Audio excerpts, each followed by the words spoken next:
हावड़ा सदर लोकसभा कंस्टिट्यूंसी से आज़ाद उम्मीदवार एजाज अहमद उर्फ लाल भाई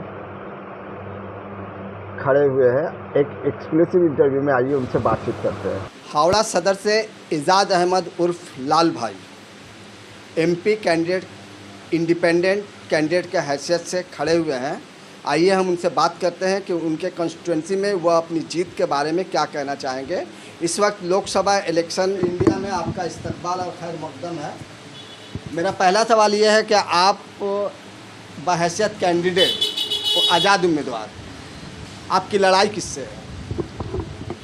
भाई सबसे पहले तो मैं आपका शुक्रिया अदा करना चाहता हूँ कि आपके माध्यम से जो है मैं आवाम तक अपनी बात को पहुँचा पा रहा हूँ। दूसरी बड़ी बात यह है कि आवाम की दुआओं का नतीजा है जो आज हम एमपी कैंडिडेट बन के जो है यहाँ पर एक लड़ाई लड़ने जा रहे हैं। असल तो लड़ाई हमारे हकूक़ की है। लड़ाई ऐवान पार्लियामेंट में लोग इसलिए भेजते हैं आपको पार्लियामेंट्री बनाकर कि आप जाके उनकी हक़ की बात को वहाँ पर रखें, उनके हक़ाइक़ के लिए लड़ाई लड़ें। बहुत सारे मसाले ऐसे हैं, आप देख रहे हैं कि दिल्ली में बैठे हुए बादशाह सलामत जो है मोदी साहब हर वक्त एक मौजमंद साजिश के तहत जो है मुसलमानों के ख़िलाफ़ जो है एक साजिश रची जा रही है। बहुत सारे मामला आया है। बाबरी मस्जिद का मामला देख लिए, उसके बाद आप हिजाब के मामला देख लीजिए, ट्रिपल तलाक का मामला देख लीजिए। लेकिन आप देखा गया ये कि कहीं ना कहीं हर वक्त जो है खामोश तमाशाई बने टीएमसी बैठा रहा वहाँ पर या वॉकआउट कर गया। तब भाई मुसलमानों ने आपको इसीलिए वोट दिया था कि आप वॉकआउट कर जाइए या खामोश बैठे रहिए। तो ये सब ये दर्शाता है कि कहीं ना कहीं आप बीजेपी से मिले हुए हैं और एक जो है आपका सेटअप गेम है ये, जो मुसलमानों को बेवकूफ़ बना के आप बीजेपी का डर दिखा के उनको वोट लेती हैं और जब उनके खिलाफ़ कोई साजिश होती है तो आप खामोश बैठे रहते हैं। हिंदुस्तान में इस वक्त संविधान को लेकर बहुत सारे मसाइल हैं। कहा जा रहा है कि अगर इस बार बीजेपी सरकार आ गई तो संविधान को ख़त्म कर दिया जाएगा। ऐसे में आप अगर एज ए पार्लियामेंटेरियन वहाँ पहुँचते हैं पार्लियामेंट, आपकी पहली कोशिश क्या होगी और आपका मुद्दा क्या है? जी, आपको ये मालूम है कि ये सेकुलर देश है, इस संविधान से चलता है और अल्हम्दुलिल्लाह अल्लाह का शुक्र है कि हमारा संविधान बहुत मजबूत है। ये और बात है कि कुछ लोग इसका नाजायज़ फ़ायदा उठा रहे हैं, लेकिन हालात को बेहतर करने के लिए आपको अपना ताकत को इस्तेमाल करना पड़ेगा, अपनी एहतियात को दिखाना पड़ेगा। हर मज़हब के वहाँ पर लोगों को देखिएगा कि आप नुमाइंदा है, वहाँ पर आप पार्लियामेंट के अंदर भेजा गया है और क्यों ना हम मुसलमानों का भी नुमाइंदा जाए, है 2-4 आदमी, लेकिन वहाँ पर जहाँ 354 एक तरफ खड़ा होते हैं तो कहीं ना कहीं ये कमज़ोर पड़ते हैं। ख़ास करके हम अपने भाइयों से गुजारिश करना चाहते हैं कि आप भी अपनी ताकत बनाकर कम से कम 15-20 को भेजें ताकि एक ताकत बन के आपकी आवाज़ बने। इसी की लड़ाई लड़ी जा रही है, आज इसी की लड़ाई लड़ रहे हैं हम। और जहाँ तक हमारी कॉन्स्टिट्यूंसी की बात है तो डेवलपमेंट के नाम पे जो है कुछ भी नहीं हुआ, धोखा दिया गया, हमें इस्तेमाल किया गया, हमारे वोट को अपनी जागीर समझा गया है। तो ये सब देखते हुए जो है हमें लगा कि यहाँ खड़ा होना चाहिए और अपनी भाइयों से अपील है कि अल्हम्दुलिल्लाह अल्लाह का शुक्र है कि हमें जो है यहाँ पर एमपी कैंडिडेट के लिए खड़ा किया गया है और हमारा सिंबल भी है, आपको मालूम ही है कि गैस सिलेंडर के नाम पे, और हमें उम्मीद है कि हमें भारी बहुमत से वोट मिलेगा और ऐवान पार्लियामेंट तक इंशाल्लाह हम जाएंगे। और एमसी कैंडिडेट यहाँ पे जो प्रसून बनर्जी थे वो गुज़श्ता 12.5 साल से यहाँ पे हैं। उनके कामकाज के बारे में अगर हम आपसे सवाल करें कि उनके काम से आप कितना खुश या नाखुश हैं, या उन्होंने क्या काम किया और क्या नहीं किया और क्या करना चाहिए जो उन्होंने नहीं किया, क्या आप आने के बाद वो सब काम करेंगे? काम नहीं करेंगे जहाँ तक सवाल है तो हमें बोलते हुए शर्म आती है कि उन्हें गैरत नहीं ज़रा से भी अंदर में कि आप देख लीजिएगा कि अगर काम किए होते हैं तो घुसड़ी ऐसे जगह पे उनको गो बैक का नारा लगाया गया था। सोचने की बात है कि आपको जहाँ इज्जत मिलना चाहिए था वहाँ ज़िल्लत मिल रहा है। और ये हम सबको सोचना है कि हमने जिस इंसान को 3 बार चुना वो हमारे लिए सही साबित हुआ गलत। आप खुद देखें कि लॉकडाउन का ज़माना गया है, एक बार भी परचून मेरे हिसाब नज़र नहीं आए। दूसरा मामला कि कई बार यहाँ पर दंगा हुआ हावड़ा के अंदर में, जिसका जीता जागता सबूत है कि कभी भी परचून मेरे साहब वहाँ तशरीफ़ नहीं लाए। बहुत सारे बच्चे बेकसूर जो है जेल को गए, कभी भी उनके बारे में आवाज़ नहीं उठाए। तो ये सिर्फ दर्शाता है कि आपको कोई इंटरेस्ट नहीं है हम मुसलमानों या ख़ास करके आप जो है अपनी मुफाद के लिए जो है मुसलमानों का वोट को अपनी जागीर समझते हैं और जब वोट का वक्त आता है तो आप आते हैं, न तो फिर आप गायब हो जाते हैं। आप बहैसियत सामाजिक खिदमतगार लोकल में बहुत फेमस हैं। आपको क्या लगता है कि एमपी सीट के लिए जिसमें 7 एमएलए सीट आती है, आपकी पहुंच और रसाई वहां तक है उस लेवल पे? ये अल्हम्दुलिल्लाह आपको जैसा कि मालूम ही है कि बाईपास के अंदर अल्लाह ने हमसे एक काम लिया और ये कहीं ना कहीं उन गरीबों को दुआएं हैं जो हर एक इंसान तक पहुँचेगी और दुआ में बहुत ताकत होती है, याद रखिएगा। और इसी ताकत के बिना में जो है एक लड़ाई लड़ने जा रहे हैं और हमें उम्मीद है अपने भाइयों से और बहनों से कि भारी बहुमत के साथ जो है गैस सिलेंडर के इंसान पे 20 तारीख के दिन बटन दबाएंगे और जो है इंशाअल्लाह ताला कामयाबी जो है हमारी कदम चूमेगी और ऐवान पार्लियामेंट तक इंशाअल्लाह जाएंगे। आप अपने वोटरों को क्या पैगाम देना चाहेंगे? अपने वोटरों को खासकर यही कहना चाहते हैं कि आपने तो कई बार देखा, कई बार तो वोट उन्हें दिया और आपके सामने सारा आशियाना सामने आपका है, देख लीजिए क्या है हालात कि डेवलपमेंट के नाम पे आपको धोखा दिया गया। ऐवान पार्लियामेंट में खामोश रह के कहीं ना कहीं साबित किया गया कि वो आपके दोस्त नहीं, आपके पीठ में खंजर भोंक रहे हैं। अब तो कम से कम इस बात को समझना है कि आपका अपना भाई बेटा अपना दोस्त आपके सामने है।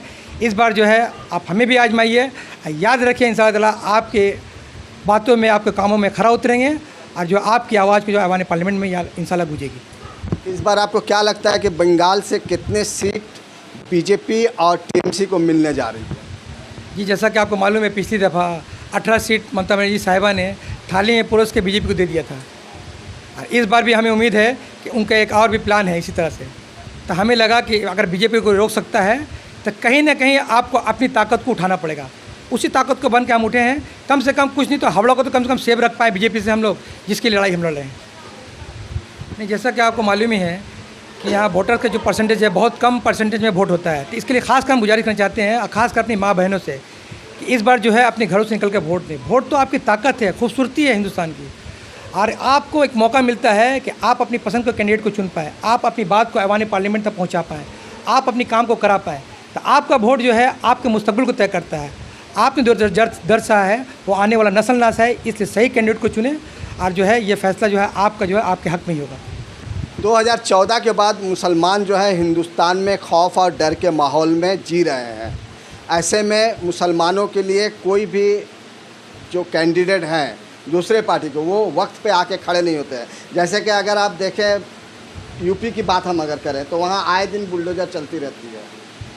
तो ऐसे हालात में मुसलमान इतने सहमे और डरे हुए हैं कि पार्लियामेंट में उनके हक़ की आवाज़ उठाने के लिए कोई नहीं है। क्या एजाज़ अहमद वहाँ जाएंगे तो उन मुसलमानों के लिए आप आवाज़ उठाएंगे? नहीं, अल्हम्दुलिल्लाह अल्लाह का शुक्र है कि कोई भी मुसलमान डरा हुआ नहीं है और नहीं डरता है। मुसलमान अगर डरता है तो सिर्फ अल्लाह से डरता है। रही बात कि ऐवान पार्लियामेंट में जो एक साजिश चल रही है, जो बीजेपी जो है मुसलमानों के ख़िलाफ़ एक प्लानिंग कर रहा है, ये हम सब के सामने है। लेकिन आपको ये बात समझना पड़ेगा कि ऐवान पार्लियामेंट में हम जैसा कि आपको कहें कि हर मज़हब के लोगों ने अपने अपने लीडर को चुन के भेजा है, तो आपको कहीं ना कहीं अपनी ताकत को मुजाहरा करना है। आप अपने कैंडिडेट को चुन के भेजेंगे, अपने दरमियान अपने भाई को चुन के भेजेंगे तो वो आपकी आवाज़ को बुलंद करेंगे। और आपके साथ जो है संविधान जैसा है, संविधान सबके लिए, तो आप संविधान के दायरे में रह के वहाँ पर जो पार्लियामेंट्री के हिसाब से आप लड़ाई करेंगे और आपकी हक बात सुनी जाएगी और रखी जाएगी इंशाअल्लाह। का हावड़ा सदर में जो जिनके खिलाफ आप खड़े हुए हैं, किससे आपको ज़्यादा खतरा है? ये एक सिक्के के दो पहलू है। ये लोग एक ही थाली के चट्टे बैठे दोनों के दोनों, दीदी दादा जो है दोनों एक है, दोनों का प्लान एक है। आप आरएसएस की एक तरफ तारीफ़ करती हैं, दूसरी तरफ से आज से 20-25 साल पहले जो है आप बीजेपी को लेकर यहाँ खुद आई हैं और मामला ये देखिए कि अगले बार जो 18 सीट जो है आपने बीजेपी को दे दिया था। तो ये सब दर्शाता है कि दीदी कहीं ना कहीं जो है आप टाइप है। ठीक है, ये हम जानते हैं। आपको साबित करने के लिए यही काफ़ी होगा कि आपके कैंडिडेट को जो है यहाँ पर जो है नकारा जा रहा है। आज हालात देख लीजिए हावड़ा के अंदर में कि बहुत सारे कैंपेनिंग हुए हैं, वहाँ पर देख लीजिए कि आपके कैंडिडेट का क्या हाल है। दूसरी बड़ी बात यह है कि आपको मुसलमानों को वोट से मोहब्बत है, इस आपको मुसलमानों से मोहब्बत नहीं है। इसका एक हम जीता जागता मिसाल दे रहे हैं कि हम गए थे अपने नॉमिनेशन फाइल करने के लिए, जिसमें फ़ाइल के अंदर 10 लोगों को सिग्नेचर किया जाता है। वहाँ पर हमारा 7 मुस्लिम भाई होता है, 3 हिंदू भाई है। अल्हम्दुलिल्लाह हम सेकुलर की मिसाल दिए। वहीं पर आपका पोर्सन में साहब जा रहे हैं तो उनके पास 10 का 10 जो है हिंदू भाई जो है उनके पास जाके सिग्नेचर कर रहे हैं। क्या आपके पास एक भी मुस्लिम ऐसे लोग नहीं जो आपके साथ नॉमिनेशन फाइल करने जाए? तो ये चीज़ तो हमारे भाइयों को समझना पड़ेगा कि क्या हम झंडा डंडा और दरी बिछाने के लिए हैं, उस मुकाम पे खड़े होने के लिए है जहाँ पर इज़्ज़त का मुकाम बख्शा जाए। तो ये आपको समझना है और इंशाल्लाह हमें उम्मीद है कि इस बार बाखूबी आप वोट के जरिए इसका जवाब देंगे। क्या आपको लगता है कि ममता बनर्जी मुसलमानों का रखना चाहती है? बिल्कुल सही बात है। इस बात को समझना पड़ेगा कि आप अगर सीए का डर दिखाती हैं तो जब सीए का मामला आया तो आप औकात क्यों कर गई? आपको तो लड़ना चाहिए था उसके खिलाफ ऐवान पार्लियामेंट में। ये सारा मामला है आपके सामने। और दूसरी सबसे बड़ी बात ये है कि आपके लोग काम तो करते नहीं, सिवाय जब वोट आता है तो उस वक्त आके जो है वोट का दावेदार बन जाते हैं। आप देखिए मुस्लिम कम्युनिटी एरिया के अंदर में आप देखिए कोई डेवलपमेंट नहीं है, कोई स्कूल नहीं, कोई नौकरी नहीं, कोई मैदान नहीं, कोई अच्छा हॉस्पिटल नहीं। तो भाई आपको चुना किस लिए गया है, किस लिए आपको दिया गया है ये दर्जा कि आप हमारी सारे काम को करेंगे? तो ये सारी चीज़ें में आप फेलियर हैं बोल के इसी चीज़ का डर दिखा के, आप बीजेपी का डर दिखा के वोट को मुसलमान का हासिल कर रहे हैं। मणिपुर के तरह हम लोग देखते हैं कि कहीं ना कहीं संदेश खाली में एक माहौल इस तरह का बनाया गया है जिससे लोग सहमे और डरे हुए हैं। आप संदेश खाली के मामले को किस नज़रिए से देख रहे हैं? बहुत शर्मनाक वाक़या है। शर्म की बात है कि स्टेट गवर्नमेंट का पूरा पावर, पूरा हालात ऐसा है, उसके बावजूद जो है उनके लोग ऐसे काम कर रहे हैं और उसके खिलाफ जब एक्शन लिया जाता है तो बोलिए हमको मालूम नहीं है, बाद में वो एक्शन पे उतरती हैं। ये तो एक्शन आपको लेना चाहिए था, जो एक्शन बाद में हुआ तो पहले लेना चाहिए था। तो ये सब चीज़ खुला आम है कि ये गुंडागर्दी का आम है। अभी देख लीजिए कि आप लड़ाई कर रहे हैं कैंडिडेट बनकर इंडिपेंडेंट से, कहीं ना कहीं आपका दबाव दिया जा रहा है, रोका जा रहा है, धमकाया जा रहा है, डराया जा रहा है। लेकिन अल्हम्दुलिल्लाह अल्लाह का शुक्र है कि हम मुसलमान जो है अल्लाह से डरने वाले हैं। आप लाख रोकिए लेकिन हम अपने मैदान में जो है इस्तकामत के साथ जमे रहेंगे और इंशाअल्लाह ताला फैसला अल्लाह हमारे हक़ में देगा। अभी हाल ही में हम लोगों ने देखा कि हाई कोर्ट ने एक सर्कुलर जारी किया जिसमें लगभग 26,000 टीचरों की जो बहाली हुई थी उसे रद्द कर दिया गया। इसको आप किस नज़र से देखते हैं? टीएमसी गवर्नमेंट में एम्प्लॉयमेंट को आप किस निगाह से देखते हैं? हाई कोर्ट का फैसला को हम सलाम करते हैं और कहीं ना कहीं ये जो है इंसाफ की जीत हुई है। दूसरी बड़ी बात है कि टीएमसी का ये एक कट्टा चिट्टा खुल रहा है कि किस तरह से वो मिली भगत करके जो है इस तरह से बंगाल के जिसको हकूक़ होना चाहिए था उसको हकूक़ छीन कर दूसरों को दिया जा रहा है। ये अफसोस की बात है कि हम तो आपको इंसाफ परस्त जो है बादशाह समझे थे, लेकिन तो आप तो नाइंसाफ़ी कर रहे हैं हमारे साथ में। आने वाले वक्त में जो है आवाम इसका जवाब वोट के जरिए इंशाल्लाह देगा। मेरा आखिरी सवाल आपसे ये है कि 2024 में सेंट्रल में आप किसकी सरकार देखना चाहते हैं? सेकुलर की सरकार, आवाम की सरकार, इंसाफ परस्ती की सरकार। इंशाल्लाह ताला ज़रूर उसका पूरा होगा और आवाम जो फैसला लेगा उसको हम सलाम करेंगे। क्या आप राहुल गांधी को पीएम के हैसियत से एक्सेप्ट करेंगे? वो तो आवाम का फैसला होगा, हमारा फैसला कहाँ से होगा? आवाम जिसको चुनेगी उसको हम लेफ्ट बैक करेंगे। बहुत बहुत शुक्रिया। तो जनाब ये थे अयाज अहमद साहब और उन्होंने बहुत बेबाकी से अपनी बात को रखा और ये कहा कि हिंदुस्तान में जो हालात है, हिंदुस्तान का मुस्तकबिल अगर बदलना है तो आपको ऐसे लीडर को चुन के लाना होगा जो वो आपके लिए काम कर सके। शुक्रिया।